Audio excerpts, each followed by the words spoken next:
Hello મિત્રો, જય શ્રી કૃષ્ણ, જય માતાજી મિત્રો। આજે હું રેસિપી લઈને આવી છું એકદમ નવી રીતે, અને એ પણ આજે આપણે એક જ બટાકામાંથી 100 જેટલા પાપડ તૈયાર કરીશું, અને એ પણ આજે બટાકાના પાપડ।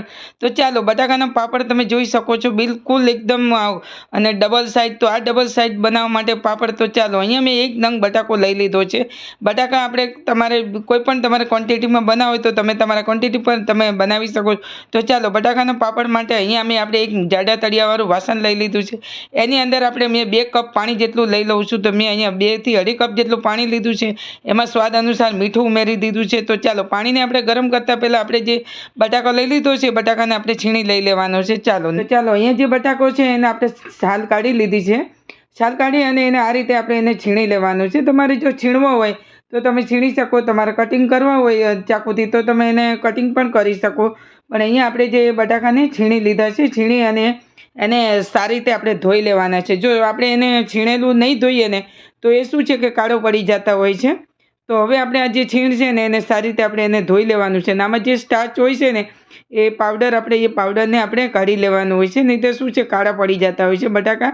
અને તરત જ એને 2-3 પાણીથી આપણે ધોઈ લઈશું, અને 2-3 પાણીથી ધોઈ અને એને આ રીતે આપણે મિક્સર જારમાં લઈ લઈએ। તો એની અંદર હું 1 કપ જેટલું પાણી લઈ લઉં છું, અને જેમ જરૂર પડશે ને એમાં આપણે પાણી લેતા જઈશું। તો પાણી અત્યારે આપણે અહીંયા 3.25 કપ પાણી થયું છે, એટલે મેં પહેલાં આપણે 2.5 કપ લીધું છે, અને અહીંયા એટલે 3.5 કપ અત્યારે પાણી લઈ લીધું છે। અને ફરી પાછું હું તમને બતાવીશ। એટલે અહીંયા આપણે જે આ બટાકા પીસેલા છે અને એની અંદર ફરી પાછું આપણે થોડું પાણી ઉમેરીશું।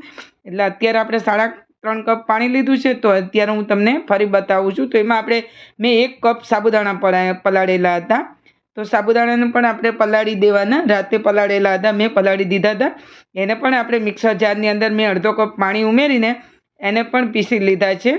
તો હવે હું તમને બતાવું છું। અહીંયા સાબુદાણા આપણે પીસી લીધા છે 1 કપ જેટલા, અને આપણે જે બટાકાને પીસેલો છે એની અંદર આપણે ઉમેરી દઈશું, અને એનું માપ કરી લઈશું। તો અત્યારે મેં સાબુદાણાનું આટલું માપ કરેલું છે, તો એની અંદર મેં વધારે પાણી ભરી લીધું છે।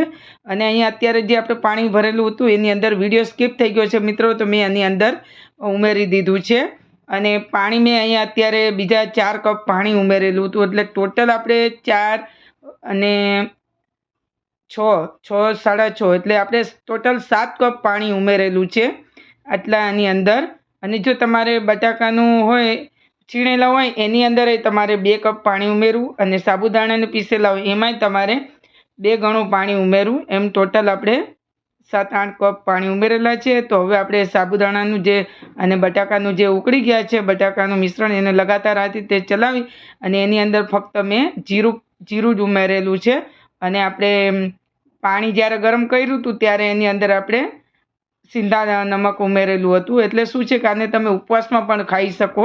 તો હવે આપણે બટાકાને આ રીતે બટાકાના પાપડ બનાવવાથી ખૂબ જ ટેસ્ટ, તો હું તમને એનું માપ બતાવું છું। તો જો આ રીતે તમારે એનું બેટર તૈયાર કરવું। તો તમે જ્યારે વાટકીમાં ઉમેરો અને ન ફેલાતું હોય ને તો તમારે સમજી જવું કે હવે આપણું બેટર ફેલાતું નથી અને સારું એવું ઘટ થવા આવ્યું છે।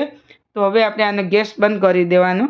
તો ગેસ મેં બંધ કરી દીધો છે, અને આ રીતે તમે જોઈ શકો છો। તો અત્યારે તમને એકદમ પતલું લાગે છે, જ્યારે ઠંડુ થશે ને ત્યારે એકદમ ઘટ થઈ જશે। તો તમારે આ રીતે એનો કલર ચેન્જ થવો જોઈએ। તો હવે આ રીતે આપણે એક બટાકામાંથી આપણે 100 જેટલા પાપડ તૈયાર કરીશું।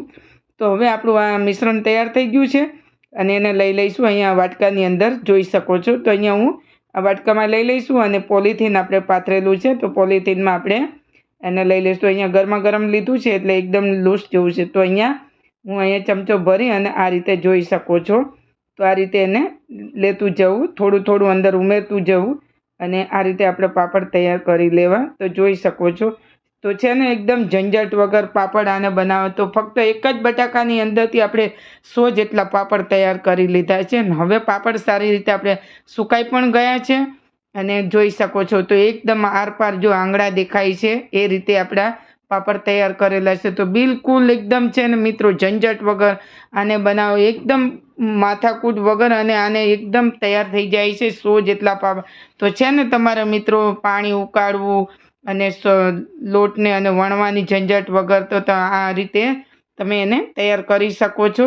તો હવે આપણે એને હું તમને તળીને બતાવું છું। તો મેં તેલ ગરમ કરવા મૂકી દીધું છે, અને હવે આપણે એક પાપડ મેં અંદર ઉમેરીને જોઈ લીધું છે। તો આ પાપડને તમે આખું વરસ આ રીતે સ્ટોર પણ કરી શકો છો અને આ પાપડ તમારા આખું વરસ એવા ને એવા રહેશે અને બગડે પણ નહીં. તો આ રીતે તમે જોઈ શકો છો. હું તમને તળીને બતાવું છું. તળતા જ જો કેટલા સરસ એકદમ ડબલ થઈ જાય છે ફૂલીને અને સરસ રીતે તેલ પણ નથી ભરાતું. તો છે ને મિત્રો, ઝંઝટ વગર પાપડ બનાવવા. તો હવે આપણે એને મેં તળીને લઈ લીધા છે. તો બીજી વખત હું તમને બતાવું છું. તો અહીંયા 8-10 પાપડ આપણે તળીને હું તમને બતાવું છું મિત્રો.